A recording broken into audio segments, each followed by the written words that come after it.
So we have seen that life is everywhere.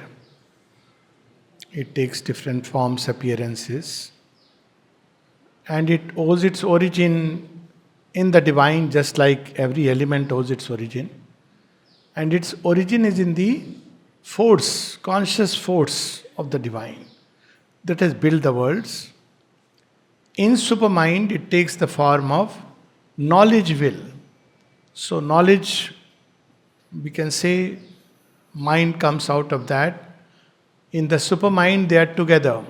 Supramental action, knowledge, and will act together because it's omniscience and omnipotence together.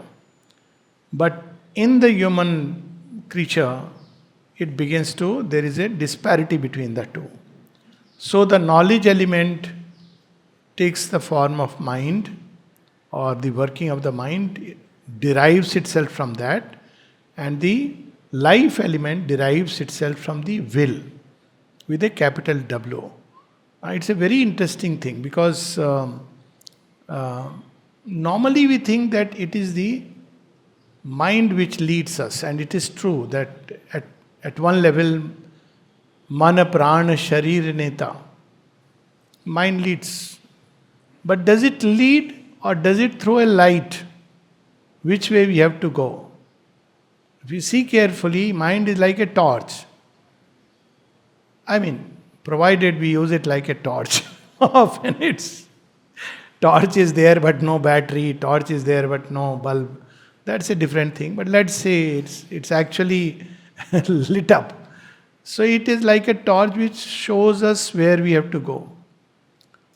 But one cannot move one step unless the will also collaborates.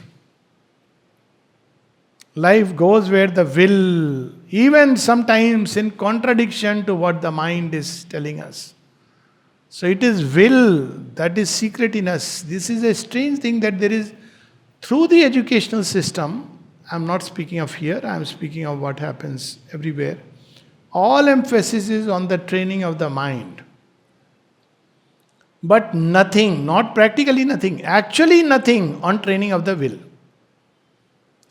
But if you see the ancient education system, the whole emphasis was on the will to start with. So that's what brahmacharya meant. Brahmacharya was not just sexual continence. Brahmacharya is everything right from morning till night is directed towards that great goal.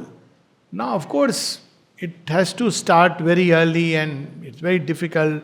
Times have changed in such a way that children grow up a little and revolt, so it takes time. But it starts with will. When Sri Aurobindo was asked that, is it, you have such a wonderful mind and it's because of the mind that, he said, no, it's not the mind which took me to the yoga in this way, but the will. So whatever I willed, I was firm and determined with it that it has to be achieved. This is something we find in Sri Aurobindo. Of course, he has a wide orchestral mind, but the will, see with mother, will, determine.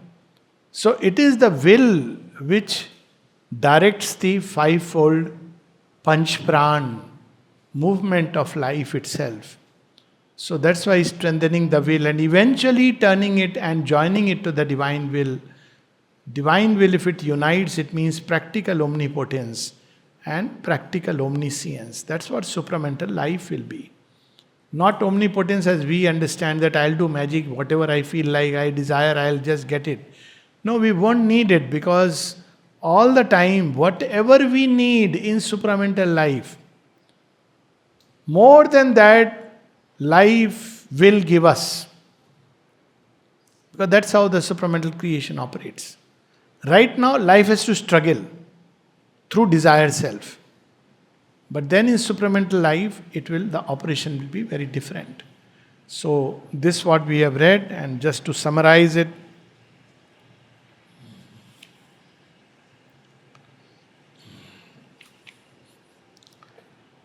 page 198. Life then reveals itself as essentially the same everywhere, from the atom to man. So that's how we can connect with everything which people didn't understand. They said they were worshipping nature and animism. When Lord Rama prays to Samudra, please give way, it doesn't listen. Then Lakshman, what does he say? Bhai bin hotana priti. He says, you're too good. Let me handle this situation. Ram first stops him. Then he says, okay, it doesn't understand. And then it manifests. Now, this is not, this is reality because everything is living at one level.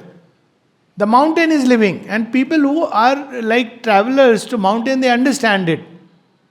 They say, when they use the word mountain is calling me, or when they go to the mountain, they sort of kind of pray. That's how it was that when you enter a village, you pray to the Grama Devata. All should be fine. Maybe Corona is going around, but please spare me. I have prayed to you. So everything is living. So life then reveals itself as essentially the same everywhere.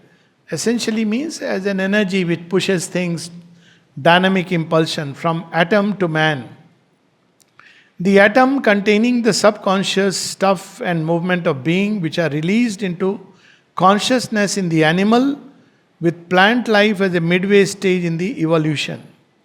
Life is really a universal operation of conscious force acting subconsciously on and in matter. So from Sachidanand, the Chit Tapas is life. So now we have the link which is Sri Aurobindo reveals to us. It is the operation that creates, maintains, destroys and recreates forms or bodies and attempts by play of nerve force, that is to say, by currents of interchange of stimulating energy to awake conscious sensation in those bodies. So this is an evolutionary process, but we should not mistake, like some people think brain is mind. No, brain is not mind. Brain is an instrument used to express mind, certain aspects of the mind, which through evolution brain has been created. But equally, mind is everywhere. It is there in the cells. That's how these white cells go rushing. Whenever they get an SOS that there is infection, it's not like the mind has to become aware after seeing redness, then the mind has to tell them, Hare, there is a problem there, you have to go. No. Because they have a mind of their own. Sometimes that mind of the own can become a problem also. It goes on multiplying. So there is a mind of the cells. Just as there is a mind of the atoms. And this mind of the cells also needs to convert. Because what the mind does, it fixes habit. So the cells are working in a certain way. Fixed through millenniums.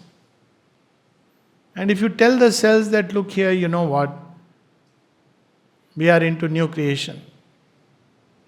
Please stop dying. This is a bad habit you have formed. The mind of the cells must be convinced first. Cells will say, my manager is still pushing me to death. What do I do? That's why that whole thing about mind of the cells. How the mother would convert, speak to these cells. That's for later. So in this operation, there are 3 stages. The lowest is that in which the vibration is still in the sleep of matter, entirely subconscious, so as to seem wholly mechanical. That's matter. The middle stage is that in which it becomes capable of a response, still subliminal, but on the verge of what we know as consciousness. That means in matter, in living forms like the plant life. The highest is that in which life develops conscious mentality in the form of a mentally perceptible sensation, because it is consciousness force, so it releases consciousness. This force has gone into operation, and what is it doing? It's releasing consciousness step by step. So it's amazing, because it is consciousness force, Chit Tapas, that has gone into everything. In the form of a mentally perceptible sensation, which in this transition becomes the basis for the development of sense, mind and intelligence. That's how evolution. It releases some more consciousness out of plant and animal. So, or in fact in animal itself, sense mind begins to form. That's the manas of Indian psychology. What does it do? Sense mind receives impressions from the all through the senses, and it stores, and there is a kind of response based purely on the sensation. So when they say that नागिन छोड़ती नहीं है, बदला लेती. There is some truth inside. Because cobras are the first serpents in whom rudimentary brain actually begins to develop. So one can understand the first impulse, even brain structure wise, one can understand the reptilian brain. That there is a brain which reacts to stimulus in this way. So if you kill a pair, one of the pair, especially if the Nag is gone, Nagin will not leave. Huh? If you kill the Nagin, maybe Nag will go elsewhere. This is the irony of things. So, but I mean, stories apart, they dramatize it, but it's not altogether a fantasy. It's possible. Of course, all that Ikshadhari Nag and all is, of course, a different story. But that's the whole how principle, because now consciousness is released. Cobras are very different from all the other serpents. If you look at it, it's a different, though it's a serpent, one can see it is evolutionary. It's the one which will least harm you if you don't, it usually scares you. And it's a serpent, a snake which eats all the other serpents. So it's a king. And it remains in its own territory, in its own nest. Generally they don't, where all other creepy creatures, they are different. So the rudimentary, so this nerve sensation in the lower ones, then there is a sense mind. In the lower creature, there is just a sensation, nerve response, and then this mentality, which later on develops and becomes intelligence. In human beings, we analyze the sensation. We take one step further. And after analyzing, we make a reaction. That doesn't mean that the cobra brain is not there. We have the cobra brain, the monkey brain, and the human brain. And we don't know when the cobra brain will become active. It's there. It says, no, I'm not going to listen to other brains. I'm going to act.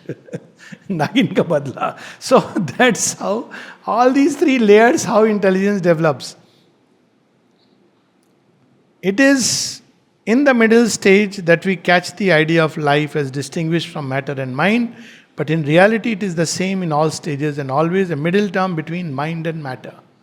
So it is what feeds the mind as well as matter. In matter it goes to maintain the process and to disintegrate it when the purpose is over. That's how the operation of life. So it is conscious force. With that we'll stop. Last few lines on this page. It is therefore this nerve energy which we usually mean when we talk of life. Nerves are the actual focal points, because from nerves, just as we have physical nerves, they are subtle nerves which can feel. That's why in illnesses one can become suddenly, acutely, too much cold or too much, because these nerves are frayed. So one begins to have strange sensations in the mouth, in the taste, in the physical contact, in the smell. Others may not have, but one can taste and even smell infections. One can touch them almost. One can experience them, because the nerves, there are subtle nerves through which it is communicated into the physical nerves. So there is a interesting way of looking at the body. Constituent of the latter, an instinct with the, now down below, nerve energy. It is the prana or life force of the Indian system, but nerve energy is only the form it takes in the animal being. The same pranic energy is present in all forms down to the atom, since everywhere it is the same in essence and everywhere it is the same operation of conscious force. Force supporting and modifying the substantial existence of its form. Mind has built the form, energy goes, life energy, it modifies it. It makes matter crawl. Then it makes matter fly. It makes matter run. It makes matter think. So it keeps on modifying the form.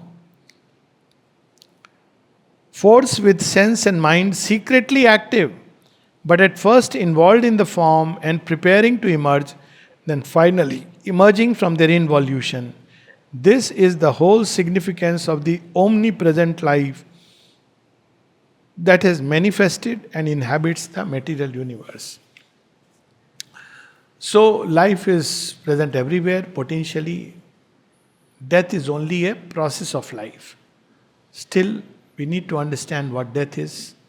And so we have the next chapter, death, chapter 20, death, desire and incapacity.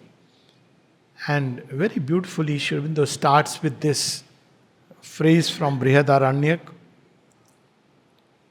In the beginning, all was covered by hunger, that is death. So it's very interesting that this is a phrase, well-known phrase, hunger, that is death. So it's an operation of life. It becomes death. Why?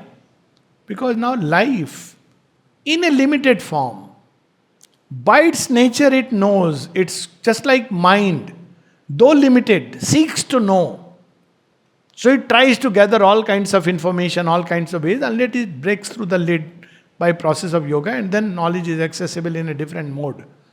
So also life seeks to expand, to grow. How does it do it? How does it sustain itself? So it starts drawing upon life that is around, feeds on other lives, and it is fed upon by other lives. Life energy. It's constantly going on. That's where we see a whole world opening before us. So when we eat vegetarian food, so it's not just about living and not living. Vegetarian food has just the elementary layer of life. It's life which animates matter, like a layer of butter spread over a slice of bread. So it releases that life. When it is crushed, goes into the system. But we should not just crush it, crunch, we should offer it. So that vegetable is also happy. That is going to the divine. So it will probably digest better, I don't know. But that's how it should be. But whatever it is, it releases that life energy into a system. And there would be material processes connected to it. It will release carbohydrates, protein. These are material components. And why they are material components? It doesn't mean that if you combine carbohydrate and some ghee, add to it, and add something protein to it, anda bhurji, and you mix in fire, suddenly out of the anda chicken will come. It won't happen. That's not how it is created. It has got involved in matter through a process of evolutionary process. That's how it is. It is there, inbuilt within the system. So when we eat it, it releases. So it gives us that life energy which is required to sustain material existence. But when we eat chicken is, and fish is little different. Fishes don't probably, the last moment anguish, little bit. Chicken, last moment anguish, and then one feeds it. So it gives a little extra. But if we eat proper animals, which is, pigs, cow, any actually four-footed animal, dogs, cats, these are developed beings and in the scale of life. And when they are butchered, then they go through a lot of grief and anguish and pain, the experience. And there are some religions which even say that you must do it slowly, so more pain. So then when you eat this, so we are not absorbing just the life energy, but also life as this form of early primitive animal form. So we are absorbing that animal consciousness. That's why say no to halal and to jhatka. Say no to cow slaughter. There is a logic to it. And in fact, all this kind of animal, at the most, chicken and fish, if you are keen to have something in that form. Because higher animals, they go through this experience. Their blood contains, life energy is flowing into all this. That's why all sensible, developed beings don't do it. So then what is death? So death is a process of life. This life is feeding other lives and all the time. That's why it's a food chain. So we eat the animal, animal eats the plant, plant draws life energy from where? From the soil. Why? Another evidence, because life is in it. So what does plant do? It draws from the soil minerals. And these minerals release the life energy which is there inside. And that's something very interesting and important, because nowadays we don't realize many illnesses may be simply multi-mineral deficiencies. These are life forces which are in it. So, because now every habit has got spoilt. So, it draws life from below. And that's why the mother says, even if you do the best, it draws energy ultimately from the inconscient. And therefore it has its own effect of bringing tamas into the system. That's why after a good meal, the natural course is to take a good rest, siesta, because that's how it comes. And then there are all kinds of rules and regulations. So life eats and life is eaten. This is one reason why there is death, because ultimately, what does life in an individual do? It wants to expand, so it eats. Literally, one can eat another person's brain. You'll feel after some time that my brain has been chewed. You don't have the energy to think. It's not expressed like, but there is a truth behind all this. There are people who eat away the emotions. Or there are some who have lot of emotional hunger, because that energy of life is emotion. So they seek someone or somebody on whom they can become very dependent. Almost parasitically they draw life energy. Nothing is done consciously. We need not, start looking for people or blaming them. But this is how it operates impersonally. That kind of almost like a leech-like, as they say, dependency. Because they need life energy to sustain themselves and they draw. But in the process, they also get eaten, because you are pitted against all life. And there is a very interesting story about it. And that all life will ultimately not let you do this. After some time, it will devour you. So this is a very interesting story, that there were these two demons called Vatapi and one more, I am forgetting the name. So, Atapi, Vatapi. Okay. So, they used to do a trick. They would invite Brahmins, seers, sages, and then offer them food. And they had the vidya that they could revive. Only between them they had this vidya. If one of them dies, you can bring him out. So he would get reconstituted and come out. So it was Vatapi would be killed, served as quietly mixed in the meat, keema or whatever, and when the sage would eat, Atapi will say, Vatapi, come out. So Vatapi reconstitutes. When he comes out, the sage dies. So people say this is what they are doing, and they are devouring everything here and there. So Sage Agast says, I'll handle it. So one day he says, you have called all the people, I believe you are giving a party, you have not called me. He says, oh, they are now, big fish has come. Now you see, this is where the problem comes. Big fish. So they invite him, please come tomorrow. Now he chops Vatapi properly and says, now I am going to do this. I have got a sage, and all the Rakshasa Asuras in the other world will be very happy. And they serve to Agastya Rishi, he eats it. So then he does the mantra and says, Vatapi, come out. Nothing happens. Agastya releases a dakar, that's all. Again he says, Vatapi, come out. Nothing happens. Agastya Rishi is smiling. Third time he is nervous and recites the mantra and says, Vatapi, come out. Agastya Rishi says, I have digested him. End of the story.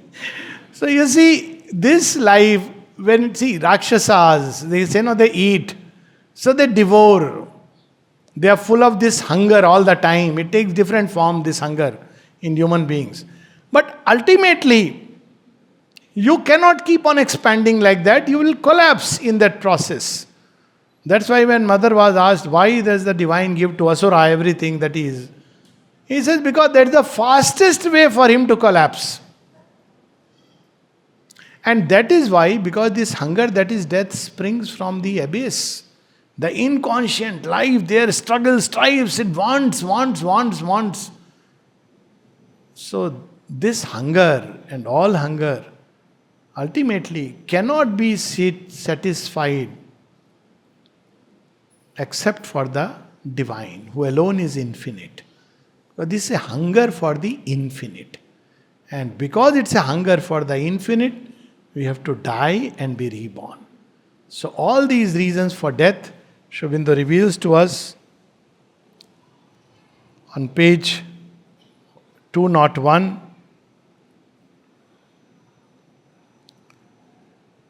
This supramental knowledge will is consciousness force rendered operative for the creation of forms of united being in an ordered harmony to which we give the name of world or universe. So also mind and life are the same consciousness force, the same knowledge will, but operating for the maintenance of distinctly individual forms in a sort of demarcation. Just as mind builds forms and then it is identified with the form and think, this is me, my standpoint is the only standpoint. Life also gets limited and demarcated and think, this is life. My life is the only life that matters and no other life matters at the primitive stages, early stages. But it will evolve. That we'll see later. It is a sort of demarcation, opposition, an interchange in which the soul in each form of being works out its own mind and life as if they were separate from the others. Though in fact they are never separate, but they are play of the one soul, mind, life in different forms of its single reality. That's why when people live together, they begin to even physically sometimes grow resemblance for many years, but nowadays hardly anyone lives for so many years. But they understand each other. I said, because this grows. And because there is an interchange which takes place. So this interchange, they find a balance between the two. That's why sometimes it is said, if people are fighting, children sometimes come and say, "Kya kare? Mummy, Papa ladte rehte hain." So child thinks it's only my parents. You have to tell every parent fights. So then first step is that, okay, he gives a sigh of relief. Every parents fight. What can I do to solve them? I said, don't even try it. You will mess it up. Why? Because they have developed their own harmony or order or disorderly order over years, decades. Now, if you disturb that process, they have to discover some other means. So, this is how that life, divorce, and the balance it creates between one and the other. That's why the one argument which is not based on morality, but the argument against multiple partners is this: that with one partner, when you interchange, you have developed a certain kind of order between the two people. There is a vital interchange which has taken place. But if you have this close vital interchange, it's not about partner, but about close vital interchange, then there can be a confusion, especially if it is chaotic, if it becomes with all kinds of things. Then it becomes chaotic because now all kinds of close interchanges are taking place. That's why too much of socialization is not a healthy thing for spiritual life. Solitude is better. Because when we socialize too much, close contact, it begins to impact us, and just as we impact them. But very often, for a developed consciousness, one is a loser. And the mother says, well, there are some people who like to give. They don't mind losing as long as there is a progress. But we should understand the dynamics of life operations. So here we are being revealed that. So though they are separate, there is ultimately one life. And it is true when people say, एक दिल, एक जान, एक whatever it is, soul. There is a truth in it that because of this constant interchange, there is that kind of balance which comes. Because life is ultimately one, but it limits itself in a form. But it can equally get connected with other forms. So much so that if another person is dying, life in this form can get to know by some strange means that someone whom I love dearly is in trouble or distress. It can come to know because that's how they get connected. This strict demarcation is not there. Of course, these are not things to be deliberately tried as experiment and see. This is a natural process through which one discovers. And last two lines, life is the energy of the divine, continually generating itself in forms as in a dynamo, and not only playing with the ongoing battery of its shocks on surrounding forms of things, but receiving itself the incoming shocks of all life around as they pour in upon and penetrate the form from outside, from the environing universe. That's why some people have a problem when they go into crowds, or when they go into certain kinds of crowds. Let's put it like that. This is a satsang. But they have certain problem when they go into all kinds of spaces, because they are filled with, and there is a logic to it. We should be careful what kind of life forms, and one can feel it. There are haunted places. One can feel that this is a place where some very sad event has taken place. And one feels some kind of energy there. What energy is it? Life energy, which is still persisting in that atmosphere. So all these are truths which should not scare us, but just for understanding. One should be afraid of nothing, because when we are connected with the divine, then divine is more than all life. It will absorb everything and take care of everything, but we should be sure that we are connected with the divine. Otherwise, we go through the normal process. Few lines below on page 202. So life also is not a separate entity or movement, but has all conscious force behind it in every one of its workings, and it is that conscious force alone which exists and acts in created things. Life is only its final operation, intermediary between mind and body. What does it mean? It means if I am sick, if the life energy is ebbing out, if this life energy can build a contact with the divine life energy, conscious force, it can change the balance. So when it is said that grace cures, the divine force cures, it is logical, it is again scientific. It's not something which is just an article of faith. It is scientific. But if it doesn't happen in all the cases, because if it starts acting randomly, that's a reason why universes come into existence, delimitation has taken place, all that we'll see later. Because of the evolutionary process, the involution, that's all for later. But it doesn't happen all the time, always, because it can be dangerous. It'll upset the whole chain. But sometimes it happens, and that's how I see the story of Arjuna and Krishna on the chariot. The chariot is the body, and the horses are the steed. So after 18 days, when the war is over, then Shri Krishna tells Arjun, you come down. So Arjun tells Shri Krishna that, sir, but that's not the protocol of the Kshatriya. The Sarathi has to come down, like we have, no? Driver comes down, then opens the door for the... He says, that's the protocol. Shri Krishna says, I have never followed any protocol. Protocol is for you, but as far as I am saying, you come down. He is not convinced, so he pushes. Arjun comes out. And as soon as Shri Krishna steps, the whole chariot goes into flames. So Arjun says, oh my God, what was this? He said, your chariot would have been destroyed long back. Don't you know? Karna, Bhishma, Drona, they have all hit it with deadly arrows. You know, your chariot never got broken. I was holding it.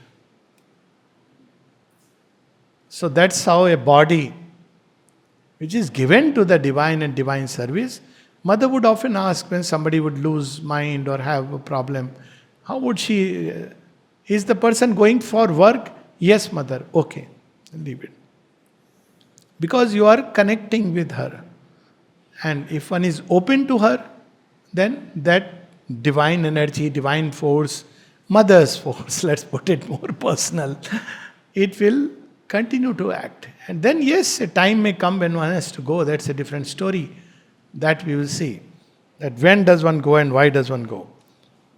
For life is force, and force is power, and power is will, and will is the working of the master consciousness. So it is the will which is important. One doesn't die Till this will withdraws. At one place, Mother says, the central will that holds the atoms together. When it withdraws and says, okay, then the rest of this. So, such an importance of will, and how this will can be usurped and perverted. That's why death wish is so dangerous. Much later, it may bring effect and make us sick.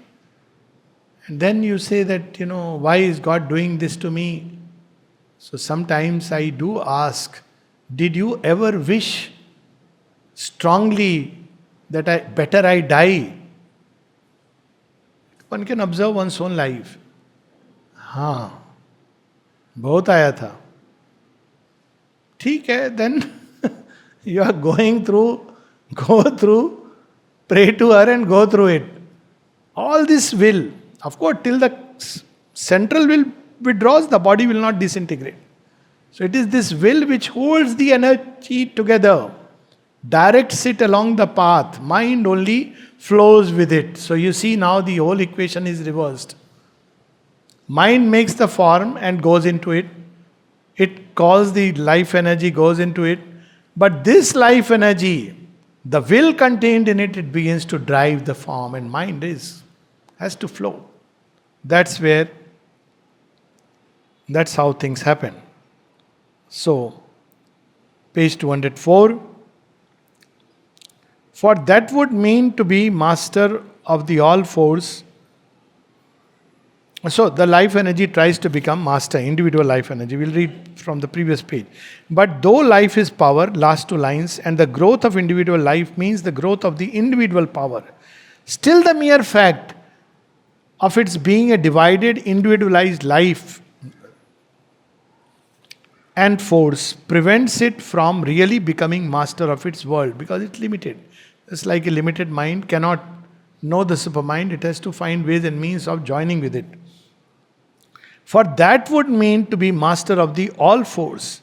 And it is impossible for a divided and individualized consciousness with a divided, individualized, and therefore limited power and will to be master of the all force.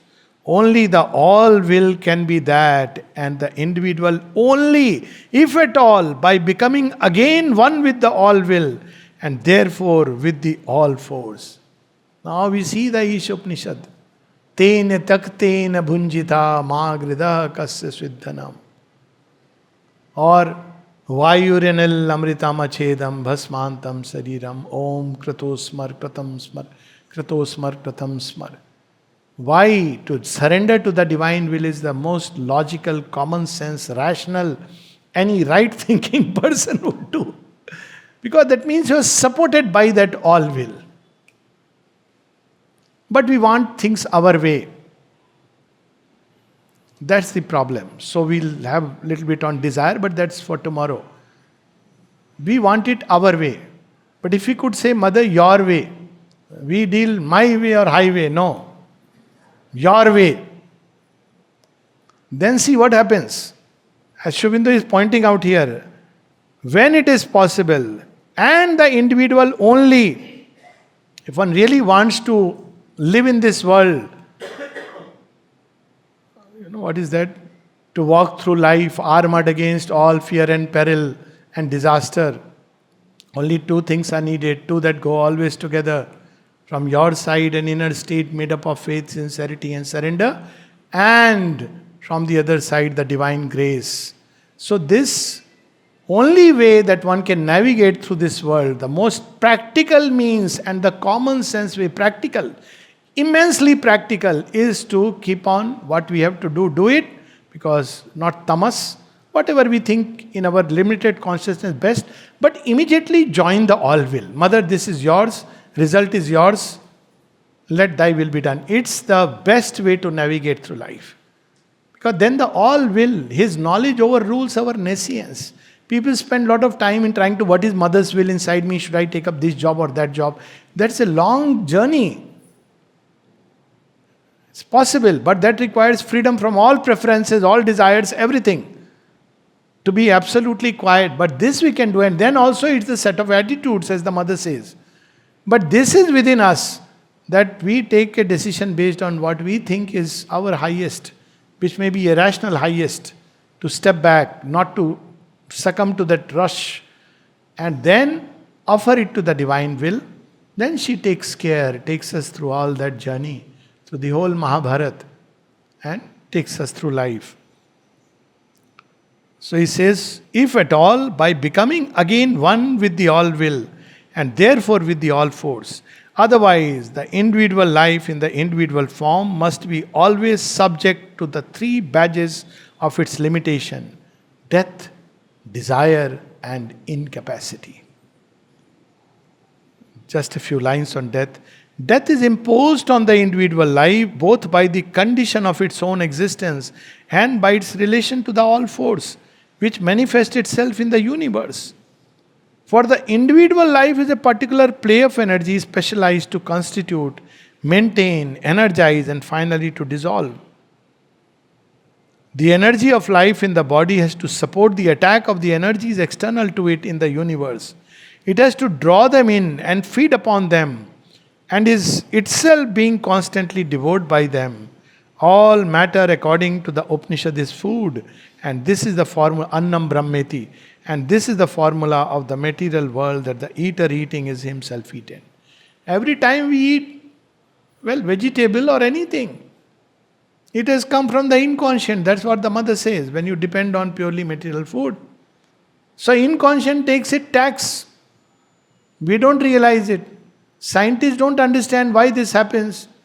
And people also, that doctors are, pura I took care.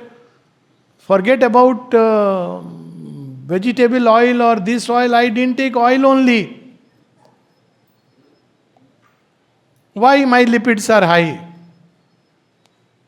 That's the reason. So it's not just about regulating. You are taking material food, one form or the other. And that food which I am eating also eats me. It's a very amazing, great fact. So only solution as human beings we can do is to make it prasad. Everything should become prasad. That's the only way that we can do whatever. But even then, if we make it prasad, death will come. Why? Because if only I continue to live, भैया दूसरों को भी तो chance देना. You know, there is a, in office when somebody doesn't retire, so what do other people do? They start wishing. If you don't want that others wish for your death, retire when you are alive. By retire I mean prepare and pass on, not retire. Go into other fields. There are so many fields to live for and live by. Mother herself shows the way. When she handed over the ashram's material things and then she started entering into yoga of the cells. That's the process. Otherwise, all life around will react. And I'm giving a very mundane example. But this is how it happens. People begin to curse and say, oh, budi ho gayi hai, buda ho gaya hai, dekho. Why? Because basically that life inside them is also wanting to experience that other experience which it is being denied. Why? Because one person is constantly occupying the royal chair. So all this is because individual life cannot be allowed all term throughout. There is nothing like that. And if we try to do that, we'll become only a titular figure, run by all the life which is around. Why? Because we have not listened to the law of life itself. The energy of life in the body has to support. Okay. Eater eating himself is eaten. Not only so, but again in the language of the Upanishad, the life force is the food of the body and the body the food of the life force.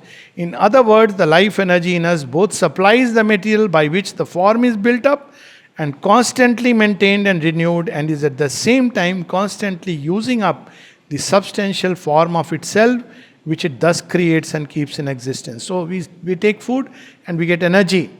But equally, when this energy comes, it also feeds upon life. See, upon matter, the cells, they have to go through that process of degeneration. And so that's why fasting is never a good thing.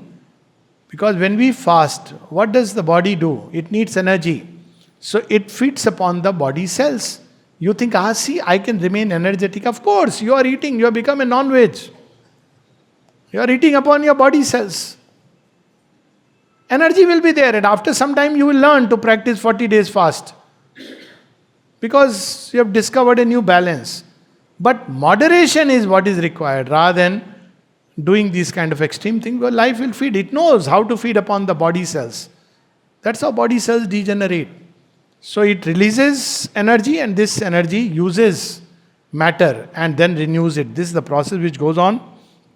If the balance between these two operations is imperfect or is disturbed, or if the ordered play of the different currents of life force is thrown out of gear, then disease and decay intervene and commence the process of disintegration. So the moment this creating a balance, life with matter and life with other life. But if this balance is disturbed, like when Puraniji went to America, I believe that mother told, you must take good care of the body, eat well, because they are very strong vital and they may eat you up. He actually died after a few years after returning. Very strong vital, there is no doubt about that. So you have to find ways and means to, otherwise you will wither away. So this is why now, of course, body is changing, things are changing, but not going into that. And connectedness with the mother is ultimately what counts. So disease, decay and disintegration, that's why people don't much changing of environment. For there is an increasing demand of the life energy on the form, a demand which is in excess of the original system of supply and disturbs the original balance of supply and demand. That's why the life never ages. But what does it do? It starts eating up. So if you, after a certain point, if you start, because there is a law which governs the bodily existence, if you start taxing the body, what will life do? It will eat, it will push you, force you, but it will equally create a degeneration within the body. So because there is a balance which you are disturbing, so there is a balance which is maintained through the whole journey of life. Here Sri Aurobindo is not describing it in great detail. For there is an increasing demand of the life energy on the form. And then he says, last sentence, in addition, the attempt at mastery creates always a corresponding reaction in the environment life seeks to master, which is full of forces that also desire fulfillment and are therefore intolerant of, revolt against and attack the existence which seeks to master them. So this life feeds the mind, so there is a balance to be made. Life feeds the body, there is a balance to be made. It's the same energy. So life conterminous with the world around, balance has to be made. And life seeking to master, again, because every life is seeking to master. If you try to change the other person will retort back. And then it creates conflict, opposition, confusion, and eventually disintegration. But all these are only the phenomenal causes of death. There is a deeper cause that we will read tomorrow, the real cause. Because all this can be handled. There can be a possibility that one can, say, isolate oneself. Like Swami Brahmanand, Sri Aurobindo, whom he met, and he was supposed to be living for 200 years.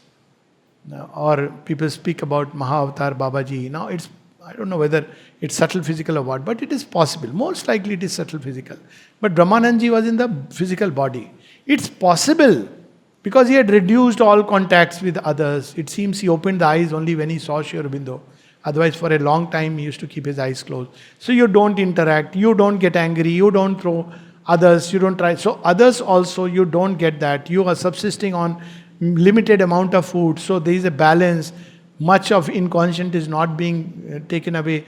So though the body is going through aging process, which is a different story altogether, but you don't die. But that is not victory over death that Sri Aurobindo speaks of. So we'll speak about that a little bit tomorrow.